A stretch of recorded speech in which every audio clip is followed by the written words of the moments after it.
Coming up on Avant, Technology Insights with Ken Presti. There are software giants out there, whether it's Microsoft or it's Salesforce. Those are pillars stuck in the ground. They're not going to move. They're embedded in the organization. And so, our mission, I think, is to augment those. Technical polygamy is a fact of life in most business environments. I'm not just talking about the what happens in Vegas stays in Vegas, shadow IT kind of thing, which nobody wants to talk about or even acknowledge. Instead, it's the recognition that multiple competing platforms are almost always in use, and companies need the ability to engage with all or most of them effectively. That's what I'm talking about. Welcome to Avant Technology Insights. I'm your host, Ken Presti, Vice President of Avant Research and Analytics. The link between solving business challenges and cutting-edge technologies has become tighter and more complex than ever before. In this podcast series from Avant Research and Analytics, we help enterprise decision makers sort through the business case, the value, the challenges, and ultimately the bottom line of technology adoption. So listen to us at your desktop, take us in the car, tune in from the commuter train, or download us at the gate. You'll find us on Apple, Spotify, and Google, as well as at www.goavant.net/podcast. Our topic is on organizational efficiency in environments where multiple competing products are in use at the same time. Nowhere is that more true than in the areas of messaging, communications, and collaboration, in which many of us have very strong solution preferences. My guest today is Bryan Martin, Chairman and CTO of 8x8, which does cloud-based voice contact center, video, mobile, and unified communications. A former CEO at 8x8, Martin has been with the company since the start of his career and is now Chairman and Chief Technical Officer. We're glad to have him with us today. So, Bryan, we speak with a lot of enterprise decision makers who are kind of caught between a rock and a hard place. On the one hand, they may have built strategies around specific products and solutions, but on the other hand, they also want to provide their people with enough flexibility to work the way they want to work using platforms that are familiar to them and effective for them. So you run into issues around shadow IT and all the complications that come, that are a result of that. What would you say is the key to striking the proper balance between those two values? Because I think, and correct me if I'm wrong, I think there's a certain amount of balance that you have to strike in that kind of a situation. There is. And I think from the beginning, 8x8 has really evangelized, what we call our open communications platform as a way to fill in the gaps and close the gaps and really consolidate and make these different, I call them pillars of communications. What you're talking about, is people that have adopted a tool, it's become ingrained in their organization, and it's going to be very difficult for the IT leaders to remove that tool. And in a world of shadow IT, it may be impossible to remove the tool because someone just has to pull out a credit card, put it on an expense report, and that's been the challenge. So, we evangelize a common platform for voice and team chat and SMS and meetings and contact center and all the APIs that enable those functions to be customized. But our platform is modular, and you don't have to use us for everything you do. And so two of the pillars that we run into constantly in this post-COVID world is Microsoft Teams as a great example. And then Zoom, because Zoom, became a verb. Everyone in the world has been on a Zoom call, knows what it is, knows how to use it. My parents can do a Zoom call, which I have to admit, wasn't easy, but after a couple months, they even figured it out. And so, if you have a pillar like that that's already in place, our platform will work around that and enable you to continue to use the Microsoft Teams experience, but use it with incredible functionality, really depth of functionality, everything from call recording to contact center, kind of running the spectrum in between, and the analytics and how you manage your voice and dial tone and connect to the PSTN around the world. You don't have to remove that experience, that pillar experience that is ingrained, but you can augment it and actually make it a much better, much richer experience by using something like 8x8's communications platform. So this whole issue around shadow IT has been around for a long time, but now it seems like it's on steroids. Ever since we hit last February, last March, right in that area, and this whole COVID thing kicked in, and people were working from home at a level that was basically unprecedented. Now this whole thing has taken on a whole new dimension. What are you and your engineers seeing? Given that you're CTO of 8 by 8, what are you guys seeing on the technical side as the challenges associated with this new environment? Yeah, so speaking for our organization, we have, I mean, completely not missed a beat. I mean, I pinch myself every day that we're still able to engage with, high touch enterprise sales kind of processes and do it without leaving, our houses, which is truly amazing. I think with our customers, we're seeing the spectrum. There are customers of 8 by 8 who were ready for this, and they literally, even if they'd never practiced running their contact center completely remotely, they were able to shift to that without a hitch, seamless. And then we see people that had more of an emergency response. They had some tools, but the tools didn't work together. There's fragmentation, there's inefficiency, even something as simple as a corporate identity of each of your employees.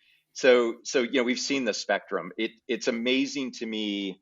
Some of the SLED, the government customers, there was a state customer that came to us this past quarter, literally came to us on a Thursday, and we had them up and running the following Monday with a, let's call it a social services contact center. Those are under a lot of stress these days. The government, the old, under these emergency operating procedures, the old procurement rules can be bypassed with emergency authorization. So really a lot of pull forward into the cloud. It's been an amazing year. So I like to think of all this in the context of technical polygamy. You've got all these different types of applications and services and features and functionalities out there that are, in essence, designed to do the same thing, but now have to run parallel to one another. That's If right. I am if I'm an enterprise decision maker, what are the things that I need to fundamentally think about to make sure, number one, that my network can handle this, and number two, that I've got the proper integration opportunities available to me, and that that I'm doing all this the right way, especially when you're dealing with a variety of similar types of products that really aren't designed to interoperate, and really their manufacturers would rather not have the other guys there at all. Yeah, I think that's why, it's exactly why, from a technology perspective, we have focused on open APIs and really investing into being able to integrate our platform into these environments. You're right. You've got groups of employees that might be using Slack and Hangouts and Teams, and it works to a certain level, but that fragmentation causes economic inefficiencies that you may or may not realize. It causes productivity hits. It causes delays in processes and how your employees communicate. One of the hard things it's been this way from the beginning in cloud communications is, you know, an organization doesn't actually realize, those IT leaders don't actually realize how much more efficient it is when you streamline that toolkit and make sure that the real-time communications tools that you're using actually do cover all types of both internal and external communications, and that all of your employees can find each other. They can know the state of, are they available right now? Are they on a call right now? Can I chat with them if they're on the call right now? If it's a customer trying to reach us from outside the organization, make sure all of those channels are open. Voice, video, SMS has become vitally important in the messaging world for facilitating, how customers interact with organizations. You just don't realize it till after you've deployed it. And so, some of these folks that, let's call them late adopters, that wouldn't have been into the cloud for maybe another 5 or 10 years, that have found themselves necessarily having to be in the cloud this year, um, are like, wow, I should have done this so much earlier. I didn't realize how much efficiency, this new technology would drive. And so communication, I mean, there's a spotlight on it, I always like to tell IT leaders, you all got a grade in March of 2020, and some of you failed the grading cycle, and you had about 60 days to get a retest. Um, and I think a year from now, now you've really had the investment cycle, you've really got the opportunity to figure out what your strategy for the next 3 to 5 years is going to be, and there's going to be another test. Even when we come out of this, we're sitting here in December now of 2020, and hopes of a vaccine are on the horizon, and probably another 5 6 months by everyone I hear. But now you're going to be in a hybrid environment. We're not all going back into the office immediately, and that hybrid environment has all of the challenges that this remote environment has today, and that's going to be interesting. You mentioned there's going to be a test. Take me a little bit further down that road. I think I see what you're aiming at, but what do you think that test looks like, and what would I have to do as the leader of a company, a customer of 8x8, or a customer of anyone else for that matter? What would I need to do to prepare for that? Because obviously, I want to get a good grade. Yep. And the key is really to choose and engage with, I think, the right trusted advisor that knows the latest and greatest. You think about, even in the technology cycle we've gone through, how much advancements has gone on this year. Things like security, right? We went through a March, April, May kind of, there was this security crisis around some of the video tools that were out in the market. 8x8 itself, we rolled out for the first time end-to-end encryption of some of our services, and hop-to-hop encryption's always been a part. You really got to be thinking about this from different angles that are probably outside the domain, the expertise that your internal IT team has. So I think finding the right advisor, finding someone who's agnostic, finding someone that is really up to speed, meaning this year, meaning this quarter, in terms of what's going on, and the trends that are probably going to take place the next 6 to 12 months. That's really key, and that way you've got a partner who's helping you make that IT investment, and get ready for that second test, which is going to come next year. And when I'm talking to that trusted advisor, when I'm talking to that partner, what are the things that you feel that I, as the representing of my company, what do I need to be prepared to inform them of? What are the things that I should be doing proactively in order to give them basically the best shot at doing this right the first time? Yeah. So the fun part of this business, right, is every business is different, and every business is going to utilize cloud communications capabilities differently, uniquely, that are best suited to their business. So I think having really an honest conversation about what's working right in your organization today from a communications perspective, what's not working well, how you're engaging with your customers. In the in-person days, we used to do chair sides with contact center leaders. We would literally get in the contact center and spend half a day watching what's going on, and then writing up a 20 to 30 page report on recommendations.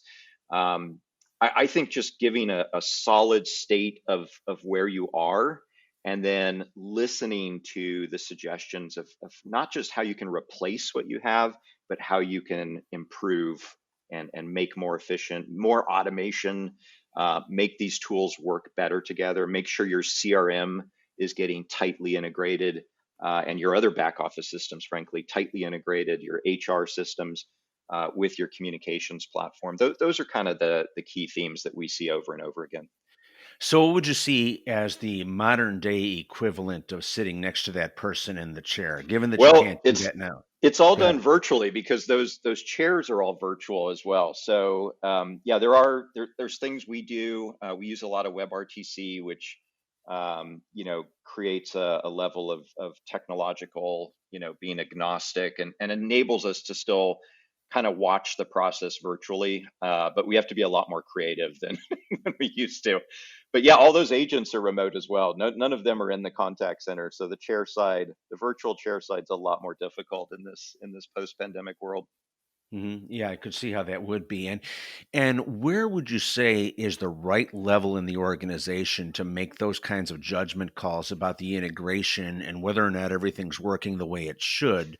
Because, on the one hand, it would stand to reason that you would point that towards the top of the organization since they are the ones who are ultimately responsible for the result. But I also am not convinced that they would necessarily have that level of awareness, Right. especially given the presence of shadow IT. So there's stuff out there that they don't even know about. Yeah, that's a great point.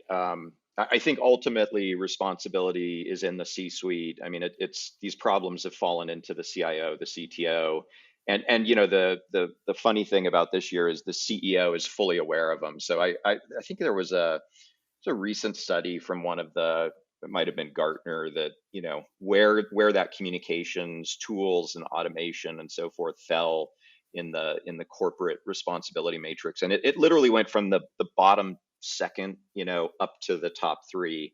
And so there's an opportunity there because the CEO being aware of this, the spotlight being on the CIO, that also means there's budget and investment capabilities that have been prioritized in that direction. But I agree with you that best practices that I have seen for a larger organization is to pull together a cross-functional team that's going to represent the needs of the business and make sure that that trusted advisor is hearing from all constituents across that team, and making sure from every part of the organization you've got representatives that are giving you those inputs. You're going to have a much better picture of what's needed to really shine in 2021. Take me a level deeper on who should be involved in that team. Yeah, you want a pretty broad base, but who are the people that are most likely to be named to it, and who is more frequently left out that really ought to have a voice, a seat at the table for this discussion? That's a great question, and again, it's hard to generalize because every business is tends to be different. You definitely have your IT leaders. You need to have your security compliance kind of angle. A lot of the large enterprises, especially in Europe that we work with, that becomes a key concern of migrating to the cloud, how you secure all of this.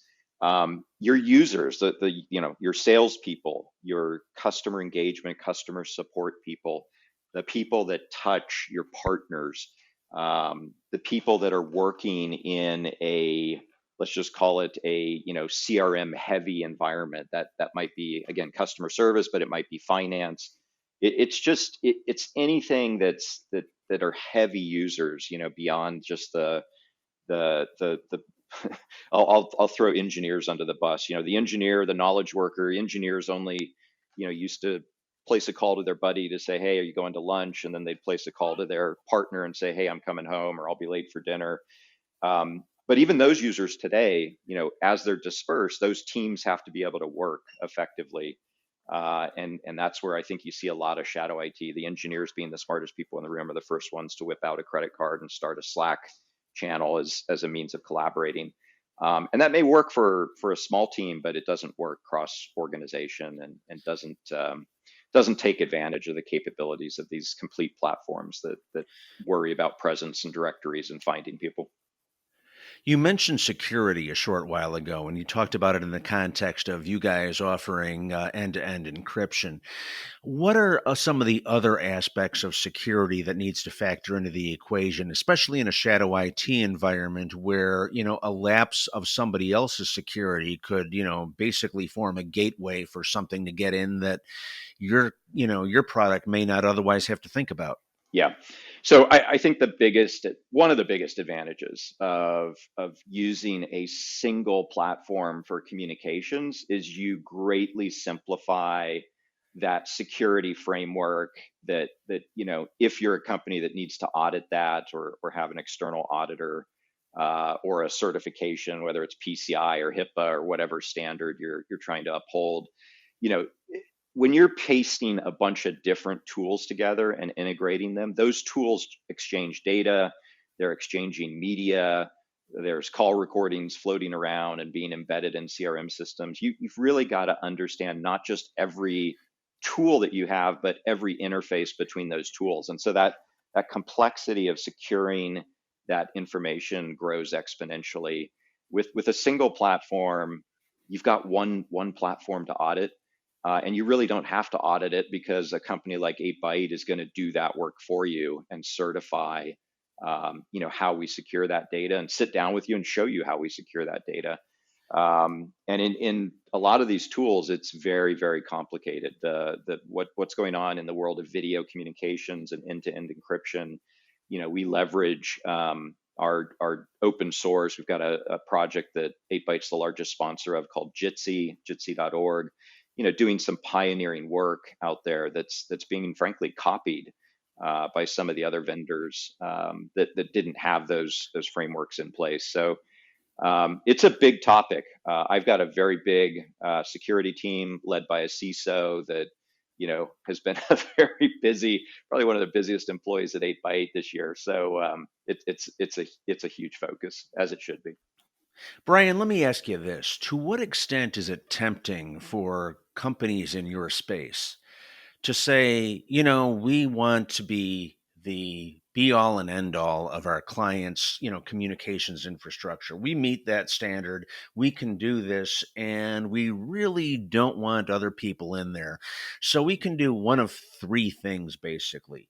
We can be a good corporate citizen, I guess, and be even handed about it and design our product to facilitate shadow IT. We can go to the other end of the spectrum and say, I'm going to design my product to interfere with any competing platforms that are introduced here. Or maybe a third option would be somewhere in the middle where I'm basically going to ignore it. I've got to think that whenever you get a team of engineers together, you've got people from all three groups. How does that flesh out? How do you make those types of decisions? And ultimately, how does that affect your technology uptake by your own customers? Yeah, so we start with really listening to what our customers want, what they're faced with, the challenges, and where they think they're going. And so, what we've done this year with Microsoft Teams as a partner, I think, is a great example. We were seeing CIOs of large enterprises as far back as 24 months ago saying, "Hey, I've got this Teams experience. I've paid for it. It's a globally available client. My users seem to like it. They're using it for either chat or for video.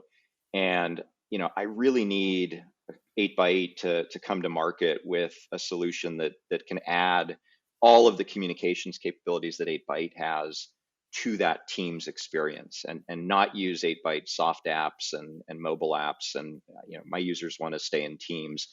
And so, we set to work, and it was more than a year of R&D to really do a deep integration with Teams. So, the answer to your question is that the realities of the business world today, there are software giants out there, whether it's Microsoft or it's Salesforce or it's, name your favorite, maybe SAP is a European CRM, and those are pillars stuck in the ground. They're not going to move. They're embedded in the organization.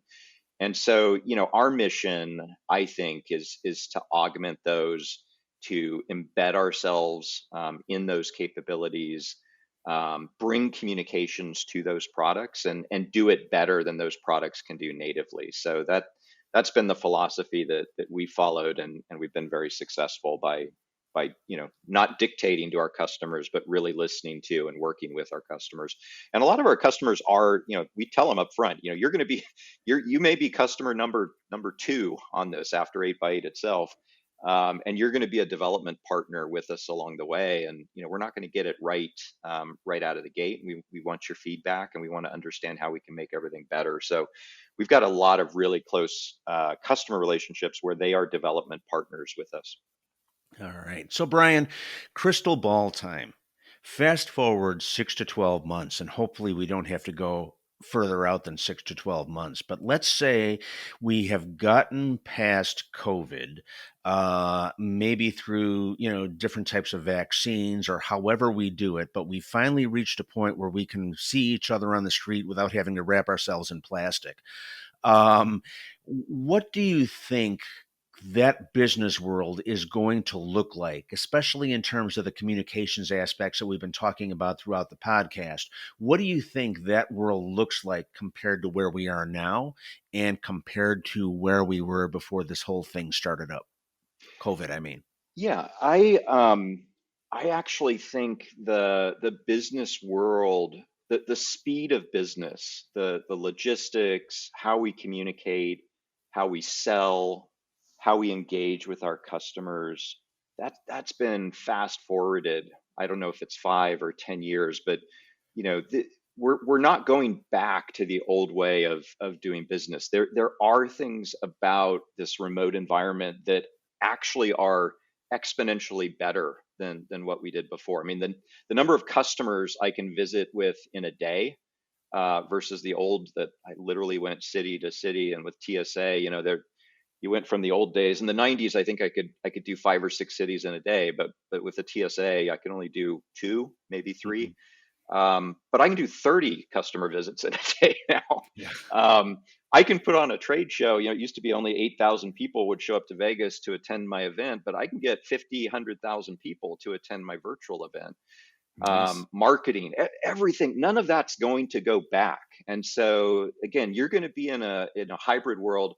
I totally agree. The social aspects, the ability to actually shake someone's hand, look them in the eye, and have a drink with them, that will come back. But I think in the bigger macro environment, the speed of business, what you have to do to be competitive, has fundamentally been altered by this year. And these tools and these capabilities, these platforms and these integrations are going to be vital to compete. And that's why it's so important. I keep going back to that. Another test is coming for these IT leaders. That's the world you're heading into. Is you're going to combine the best of what was with the best of what was in 2020, and we all learned how to do things so much quicker, so much faster. You need automation. You need AI to understand data quicker than your competitors, so that you can alter course and make a change that'll make you even more competitive or more profitable. And that's all what's coming soon. So the challenges are not going away. They're probably going to get tougher. But I think it's a great new world we're headed into. I'm really excited about it. I'm really grateful that we live in an era where we can continue business for the most part because we've got these tools. You go back 10 years ago or beyond, or, go back to the days of the 1918 influenza outbreak and all that. I mean, how did they actually survive without the tools we've got today? But at the same, so I value that. But at the same time, I'm also really looking forward to being able to go to a trade show, see people, and, have a drink with them at the end of the day, and there's just that whole aspect of it that's certainly been missing, and I look forward to getting that back. So, Bryan Martin, Chairman and CTO of 8x8, I want to thank you very much for being our guest today. Great discussion on the technical polygamy inherent in our current model, the model of the industries, as it were. So thank you very much for being here today. We look forward to having you on as a guest sometime soon. Thank you, Ken. You've been listening to Avant Technology Insights with Ken Presti, featuring information and opinions on how key technologies can be leveraged to solve business problems.